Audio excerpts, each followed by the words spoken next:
Kakek tua memberikan 3 bibit pohon pir kepada 3 orang putrinya, lalu membuat perjanjian. Setahun kemudian, siapa yang menanam paling baik, harta keluarga akan menjadi miliknya.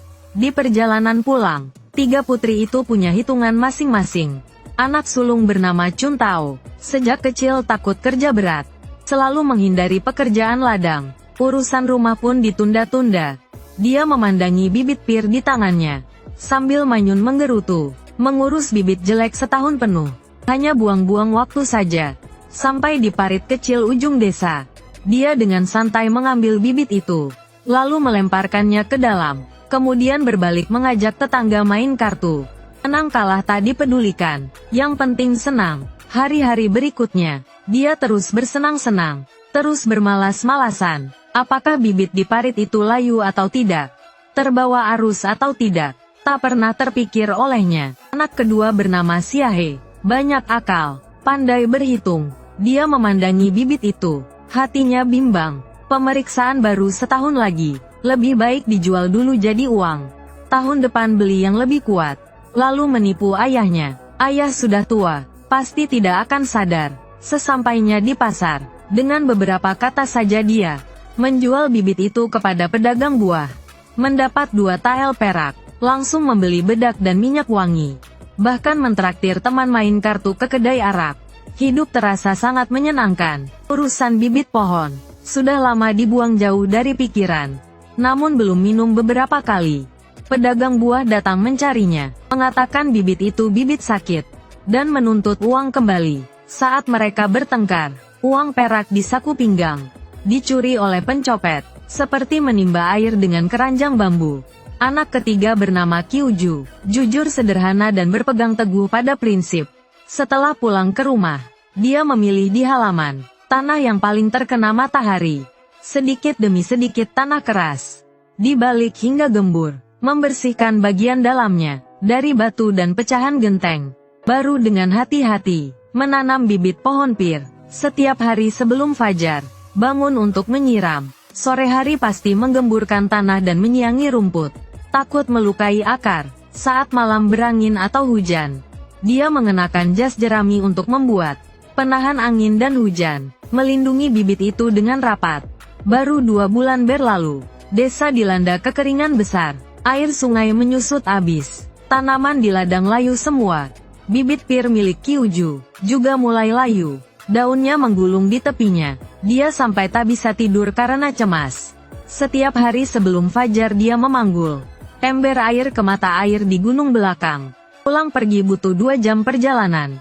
Telapak kakinya sampai melepuh, namun dia tak mengeluh lelah.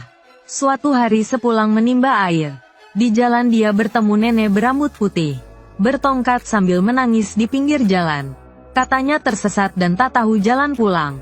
Qiuju berhati lembut. Dia meletakkan ember air, lalu mengantar nenek itu pulang ke gubuk di lembah gunung. Nenek itu berterima kasih padanya, dan memberinya sebungkus tanah hitam kecoklatan, untuk ditaburkan di akar pohon. Bibit takkan mati dan tak dimakan hama. Qiuju setengah percaya setengah ragu. Namun sepulangnya, dia tetap melakukan seperti kata nenek itu. Tak disangka bibit pohon itu benar-benar perlahan pulih kembali. Daunnya kembali hijau segar. Chun Tao mendengar bibit Qiuju tumbuh dengan baik. Hatinya pun menyesal. Dia teringat bibit miliknya, yang dulu dibuang ke selokan.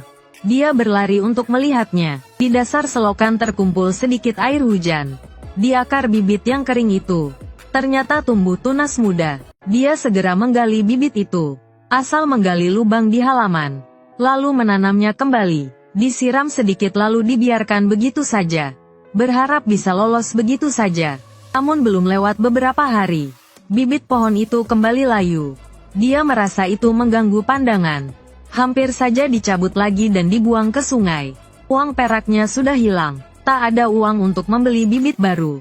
Dia panik mondar-mandir, mendengar Chun Tao mengambil kembali bibit dari selokan.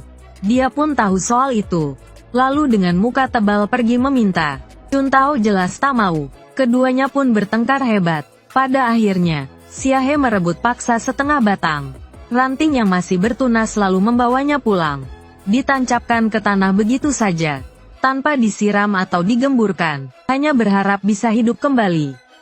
Si kakek menyuruh orang memberi ketiga putrinya masing-masing sekantong pupuk berkualitas. Chuntao melihat bibit di halaman rumahnya yang tampak merana. Dia melempar pupuk ke sudut tembok sambil memaki, "Barang tak berguna." Xia He mengambil pupuk lalu menaburkannya beberapa genggam di pangkal ranting.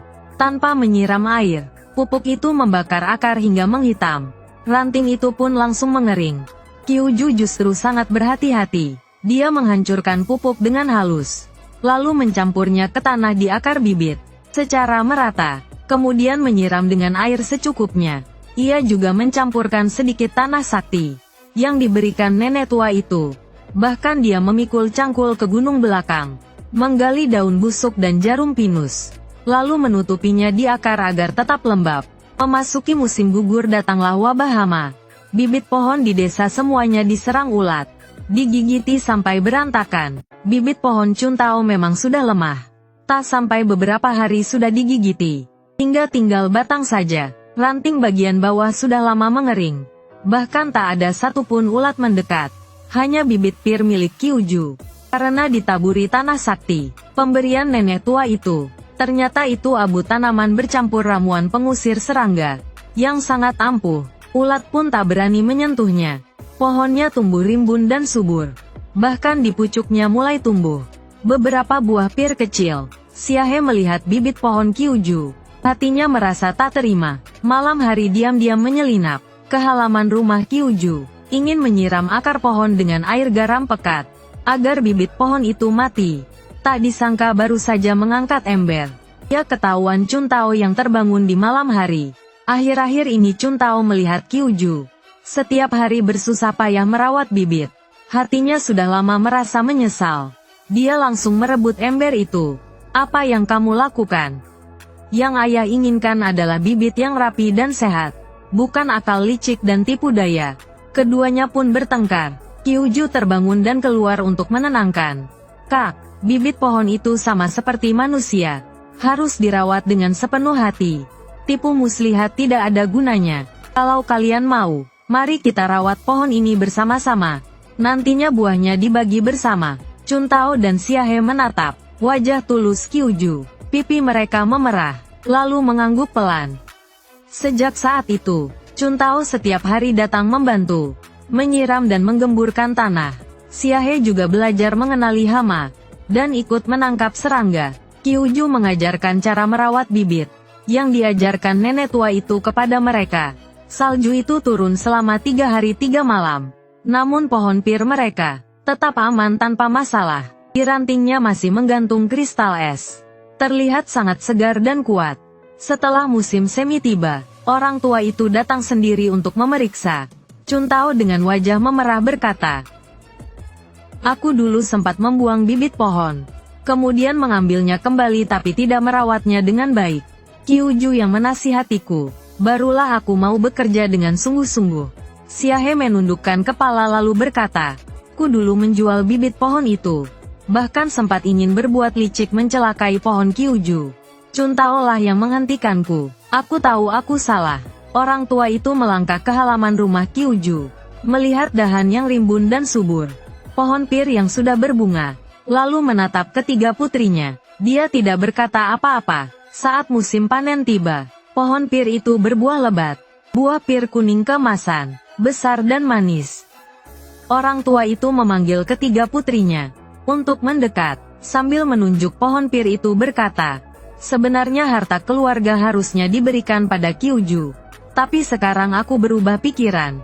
Chuntao dan Xia He tertegun. Qiuju juga tampak kebingungan. Orang tua itu melanjutkan, "Qiuju tekun dan sungguh-sungguh. Dia pantas mendapatkan harta keluarga.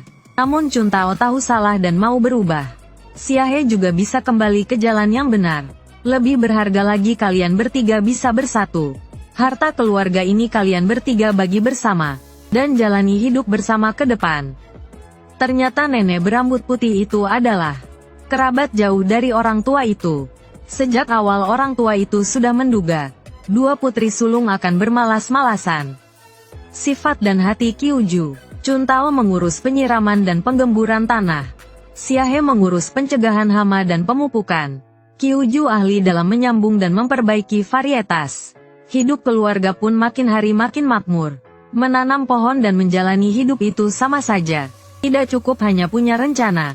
Harus benar-benar bekerja keras, bukan pakai tipu daya. Tipu daya bisa menipu orang lain, tapi tidak bisa menipu hasil. Berbuat salah itu tidak menakutkan.